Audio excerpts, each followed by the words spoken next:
Tahukah kamu, manusia tidak akan pernah lepas dari kegiatan menulis, seperti menulis di media sosial, menulis diary, bahkan menulis surat cinta untuk pasangan. Pada video ini, kamu akan belajar mengenai bagaimana cara memahami texture pen. Untuk itu, perhatikan texture pen berikut ini ya. Sebuah ruang berbentuk hati. Buktikan! Dia tidak percaya dengan perasaan kekasihnya. Dengan bermodal otak pintar dan segala jenis penemuan jenius dimanfaatkan untuk membuktikan keraguan tentang sebuah perasaan kekasih. Baru saja selesai alat pengecil tubuh. Dia berdiri di dalam tabung kaca besar, sesuai dengan tinggi dan besar tubuhnya. Dia memandang sang kekasih dari dalam. Ada percakapan lewat tatapan mata itu. Bolehkah aku membuktikannya? Silahkan. Sang kekasih duduk di sebuah kursi.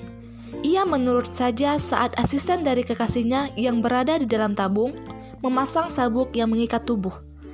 Wanita itu menatap tajam kekasihnya yang sebentar lagi akan beraksi. Perempuan tersebut menggumam. Kau akan terkejut melihat hasilnya. Hidung terasa gatal, namun detik berikut tenggorokannya yang gantian gatal. Serasa ada jejak yang tertinggal di lubang pernapasan. Sesuatu seperti ada yang mengganjal di dada. Wajahnya penuh kebingungan, menatap asisten, dan asisten cukup peka atas ekspresi yang tertunjuk di wajah wanita tersebut. Tuan sedang memasuki tubuhmu, kata si asisten. Lalu matanya melebar. Sementara di dalam tubuh perempuan itu, si lelaki yang menjelma menjadi makhluk mungil dan kecil tak kasat mata sudah sampai pada tujuannya, hati.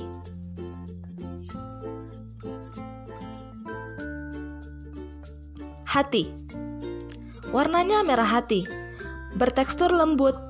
Baru sadar dianya, ternyata hati tidak berbentuk seperti yang ada dalam bayangannya selama ini. Aku akan masuk.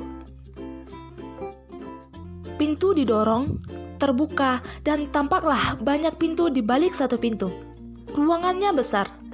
Ada tangga yang menghubungkan setiap pintu agar si tamu bisa menjamah, membuka, lalu melihat isi dari sebuah ruangan berpintu. Hanya kamu yang ada di hatiku, percayalah. Kembali terputar ucapan wanitanya di ingatan. Baik, mari kita buktikan. Pria tersebut membuka pintu pertama. Terletak paling atas. Dia harus menapaki tangga terlebih dahulu. Tangganya terasa lembut, terkesan becek. Di dalam ruangan yang memuat banyak ruangan, warnanya masih sama seperti warna hati, yaitu merah hati. Baunya wangi, seperti mawar merah yang baru dipetik dari kebun. Tidak ada bau amis sama sekali. Suasana terasa lembab. Ia nyaman berada di dalam hati kekasihnya. Dan kini, dia sudah mencapai pintu pertama.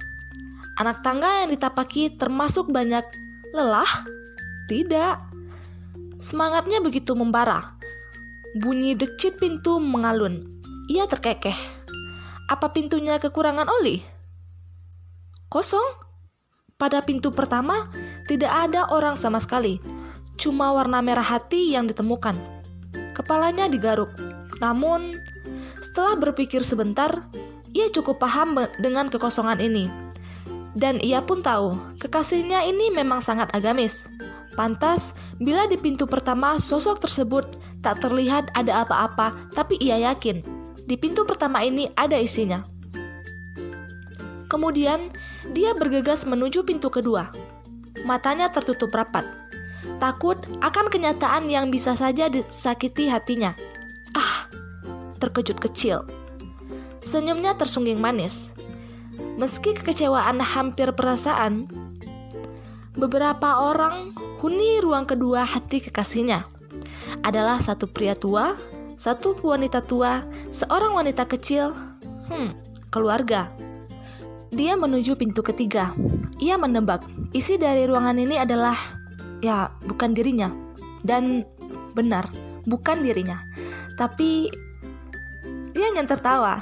Kemudian dia tertawa. Di ruang ketiga ada diri kekasihnya sendiri. ternyata kekasihnya ini sungguh mencintai dirinya sendiri.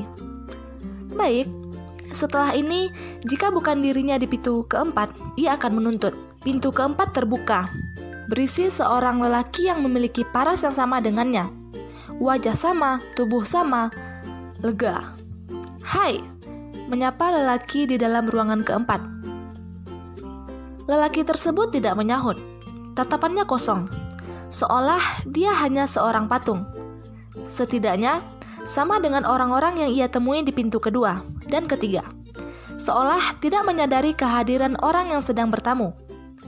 Pintu kelima, keenam, ketujuh, kedelapan, kesembilan, kesepuluh, kesebelas, dan pintu-pintu lainnya dia buka, berisi orang yang sama dengan pintu keempat. Sekarang di hadapannya terdapat pintu terakhir. Menghapus peluh sebelum membuka. Ia tak berharap banyak. Sudah terlalu terpuaskan dengan hasil yang diperoleh. Terkejut, hatinya serasa dilempar gada. Harusnya tidak seperti ini. Ia sudah menghuni banyak pintu.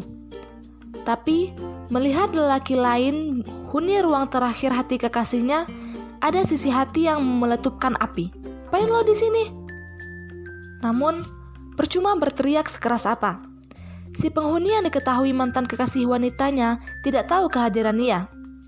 Tiba-tiba, penghuni ruang terakhir itu berjalan mendekat, melewati, menembus tubuh dia.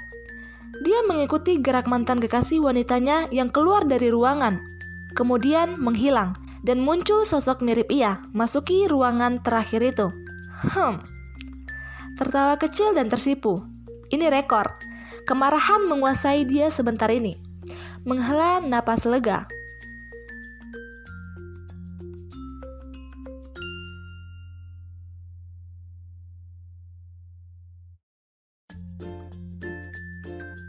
Setelah membaca dan memahami teks cerpen tersebut, bagaimana pendapat kamu terhadap fungsi komunikatifnya? Tidak dapat dipungkiri, tentu saja fungsi komunikatif yang digunakan penulis dalam teks cerpen yang utama sekali adalah untuk menghibur pembaca. Mengapa menghibur? Hal ini dikarenakan cerpen memiliki nilai estetika atau keindahan, sehingga memberi rasa puas dalam hal estetis bagi para pembaca. Teks cerpen juga dapat dibaca sekali duduk dan tidak menghabiskan waktu yang cukup lama, sehingga pembaca tidak merasa bosan saat membaca teks cerpen. Selain itu, teks cerpen berbeda dengan novel. Apa yang membedakan teks cerpen dengan novel? Cerpen memiliki alur cerita yang sederhana, dengan ruang gerak yang terbatas, dan dapat diselesaikan membacanya dalam sekali duduk. Sedangkan novel memiliki alur cerita yang panjang, rumit, dan dengan ruang gerak yang tidak terbatas. Selain itu, novel juga tidak dapat diselesaikan membacanya dalam sekali duduk saja, melainkan butuh waktu beberapa jam, bahkan beberapa hari untuk membacanya.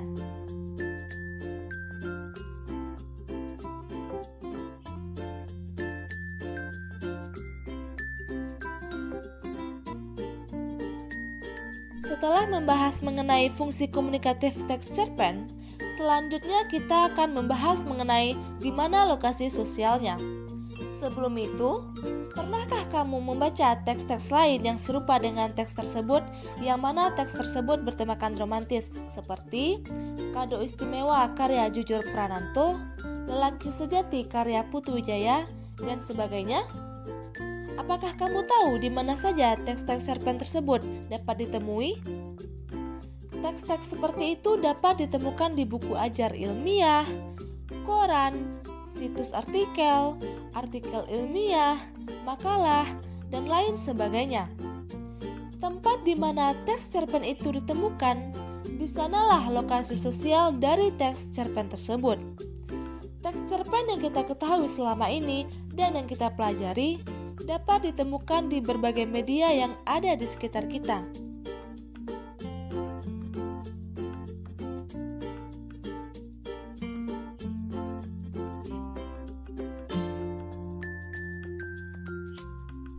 Sebagai seorang siswa, Seharusnya kamu sudah tahu apa-apa saja unsur-unsur yang ada dari teks cerpen, walaupun hanya sekedar pengetahuan umum. Sebelum itu, mari kita lihat kembali teks sebuah ruang berbentuk hati. Pertanyaannya, apa unsur utama yang dapat kamu temukan dari teks tersebut? Ya, benar. Unsur pertama yang kamu lihat dari teks cerpen adalah judul. Namun, lebih tepatnya yang menjadi unsur utama dari teks cerpen adalah tema. Mengapa bukan judul? Tema berbeda dengan judul. Tema melingkup semua isi dari teks cerpen dan tidak mengutamakan cara penulisannya. Sedangkan judul merupakan identitas awal dari sebuah cerita yang menjelaskan karya secara menarik dan ditulis dengan kata-kata yang menarik perhatian pembaca. Selanjutnya, unsur apa lagi yang terdapat dalam cerpen? Ya, tokoh dan penokohan. Dalam teks cerpen, diperlukan tokoh untuk menjadi pemeran dalam sebuah cerita, baik itu tokohnya remaja laki-laki, remaja perempuan, anak kecil, ataupun orang tua. Berdasarkan teks di atas, tokohnya adalah sepasang kekasih dan asisten dari si perempuan. Teks cerpen tidak akan terbentuk jika tidak memiliki tokoh dalam ceritanya. Tokoh dalam cerpen harus memiliki karakter yang berbeda-beda sehingga mendukung isi dari cerpen yang disebut penokohan. Unsur selanjutnya dari teks cerpen adalah alur. Alur merupakan runtutan kejadian yang digambarkan dalam sebuah cerita melingkup pengenalan, klimaks, antiklimaks, dan terakhir yaitu penyelesaian. Selanjutnya adalah latar, yang merupakan gambaran tentang peristiwa yang ada dalam cerita dan terbagi menjadi latar waktu, latar tempat, dan latar suasana. Selanjutnya, sudut pandang, yang merupakan strategi yang digunakan oleh penulis dalam menulis cerpen. Jenis sudut pandang yang digunakan oleh penulis adalah sudut pandang orang pertama, misalnya menggunakan kata aku, dan sudut pandang orang ketiga dengan menggunakan nama, seperti Sri. Terakhir yaitu adalah amanat. Amanat merupakan pesan yang ingin disampaikan penulis kepada pembaca. Biasanya, pesan yang ada dalam teks cerpen adalah menyangkut dalam kehidupan sehari-hari. Walaupun cerpen dominan tentang kisah fiktif, tetapi makna yang disampaikan oleh penulis berhubungan dengan kehidupan nyata.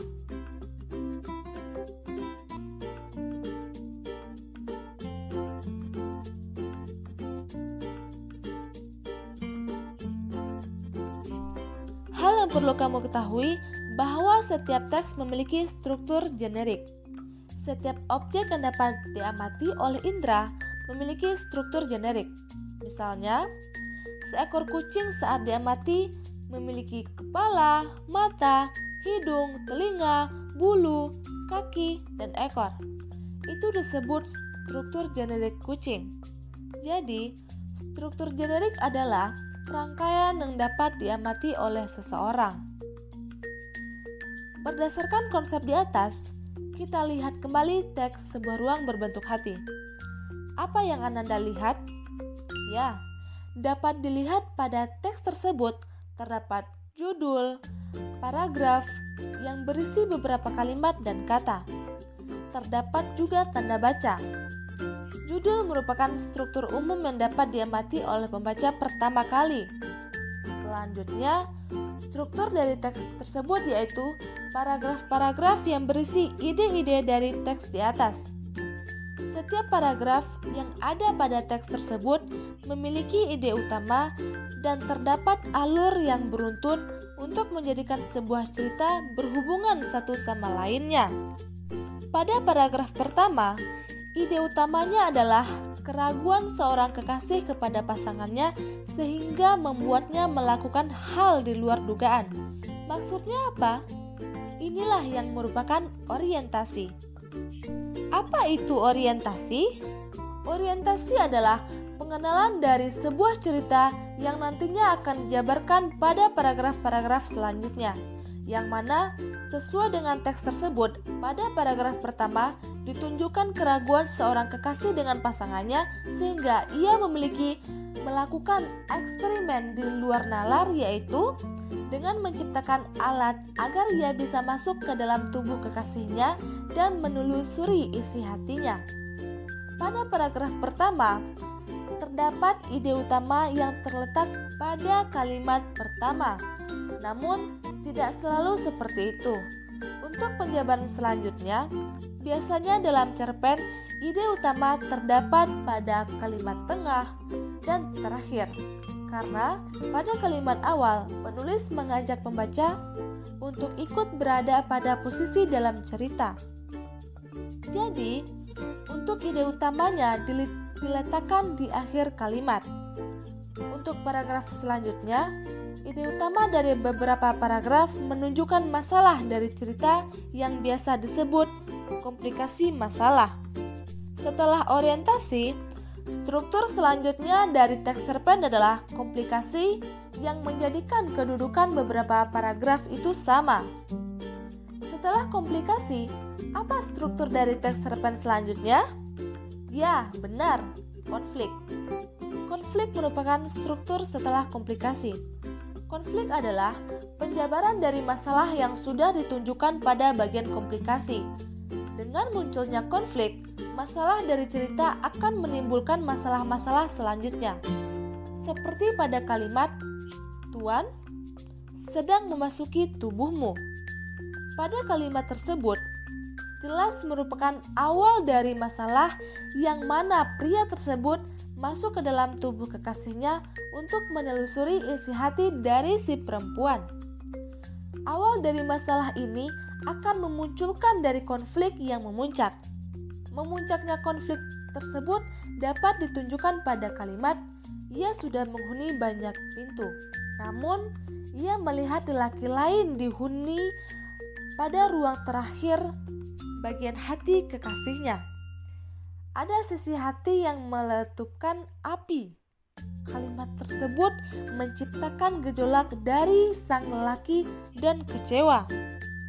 Selanjutnya, diselesaikan dengan kenyataan bahwa sosok yang berada di hati terakhir seperempuan keluar dari hatinya dan digantikan dengan pria tersebut yang merupakan kekasih dari seperempuan. Inilah yang disebut dengan penyelesaian.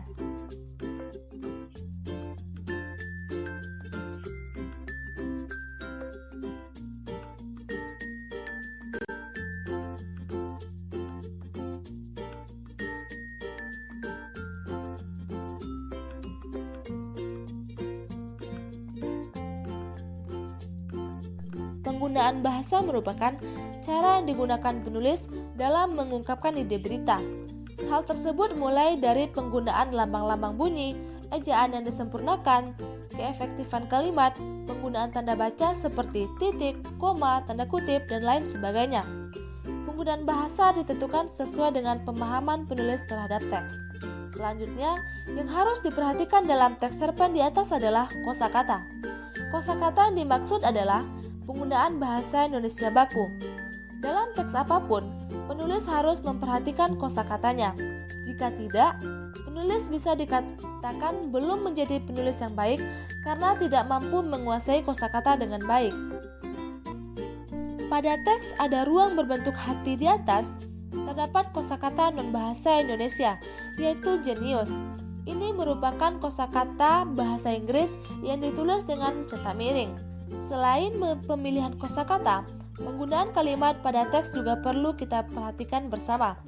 Dalam cerpen, kalimat yang digunakan tidak seperti teks-teks lain yang dalam satu paragraf terdapat 4-5 kalimat.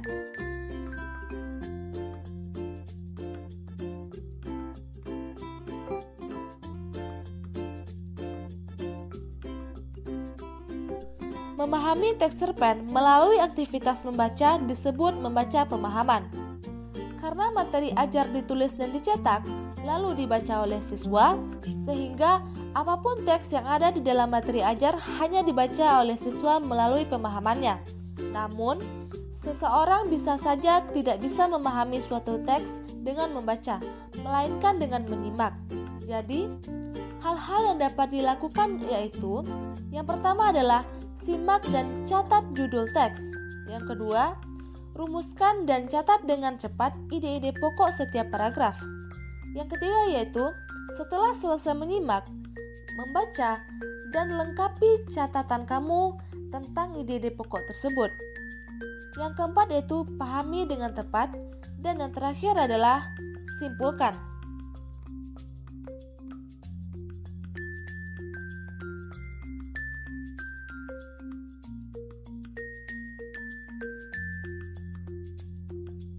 Latihan memahami teks cerpen dapat kamu lakukan dengan mulai memahami kosakata yang sulit. Misalnya kata anumerta. Apa yang kamu lakukan jika sulit memahami kosakata tersebut? Apakah kamu langsung membuka Kamus Besar Bahasa Indonesia? Jangan lakukan dulu. Kamu bisa mencatat atau menggarisbawahi kosakata yang tidak dipahami dan kembali membaca teks dengan melanjutkan ke kalimat berikutnya. Cobalah kamu duga-duga makna dari kosakata sebelumnya yang tidak kamu pahami. Hubungkan dengan kalimat sebelum dan sesudah kosakata tersebut. Dengan hal itu, kamu akan lebih mudah menemukan makna dari kosakata yang sulit dipahami. Jika masih ragu atau belum paham maksud dari kosakata yang sulit tadi, barulah Ananda bisa membuka Kamus Besar Bahasa Indonesia untuk memastikan dugaan kamu benar atau salah. Jika kamu ingin menuliskan makna kosakata tadi dalam catatan kamu, usahakan menulisnya menggunakan bahasa sendiri agar lebih paham dan tidak lupa. Ternyata cerpen cukup mudah untuk dipahami ya. Jadi, mungkin itu saja yang dapat kita sampaikan untuk kamu yang sedang belajar mengenai teks cerpen. Jika kamu masih belum paham mengenai apa itu cerpen, silakan tinggalkan komentar pada kolom di bawah ini ya. Sekian, kelompok 3 PBAS 04 pamit undur diri. Semoga kita berjumpa lagi di video-video pembelajaran menarik lainnya. Seperti biasa, kami ucapkan terima kasih.